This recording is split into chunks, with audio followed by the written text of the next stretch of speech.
High to all. ஒரு quick view and review பார்த்துடலாம். Like crude oil நம்ம already நம்ம ஸ்டூடெண்ட்ஸ்க்கு சொல்லியாச்சு. கீழே ஒரு பெரிய சைட்வேஸில் இருக்குது. 200% இது மார்க்கெட் மேலே தான் அப்படின்னு சொல்லிட்டு நம்ம 6100லேயே சொல்லியாச்சு. அகைன் நெக்ஸ்ட் லெவல் 6500க்கு மேலேயும் பிரேக் அவுட் வந்து மேலே தான் அப்படின்றது நம்ம சொல்லிட்டோம். ஆல்மோஸ்ட் 7000 ரீச் ஆகிடுச்சு. Okay, past is past. கரண்ட்டாக நம்ம என்ன பண்ணலாம் அப்படின்னு பார்க்கலாம். கீழே நீங்கள் டாலர்லேயும் இருக்குது, நம்ம எம்சிஎக்ஸில் ட்ரேட் பண்ணுறது மேலே இருக்குது. ரெண்டுத்தில் எது வேணாலும் நீங்கள் கம்பேர் பண்ணிக்கலாம். ஸோ இப்போ டாலரை பொறுத்த வரைக்கும் உங்களுக்கு பார்த்தீங்கன்னாக்கா 81.06 அப்படின்றது இப்போ ஒரு நெக் மூமெண்ட்டில் இருக்குது. இந்த லெவலில் பிரேக் ஆகக்கூடாது.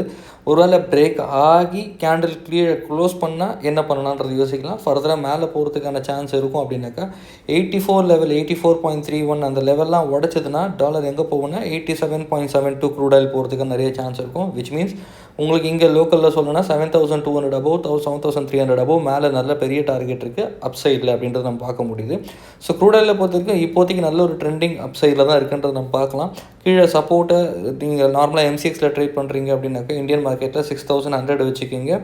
கீழே இந்த பக்கம் நீங்கள் ஒருவேளை ஃபாரெக்ஸில் நீங்கள் பண்ணுறீங்க அப்படின்னாக்கா 81.3 ஒருவேளை பிரேக் ஆகுதுனாக்கா 75 அப்படின்றத நீங்கள் சப்போர்ட்டாக வச்சுட்டு நீங்கள் ஃபர்தராக மேலே போட்டு ட்ரை பண்ணலாம். Thank you so much.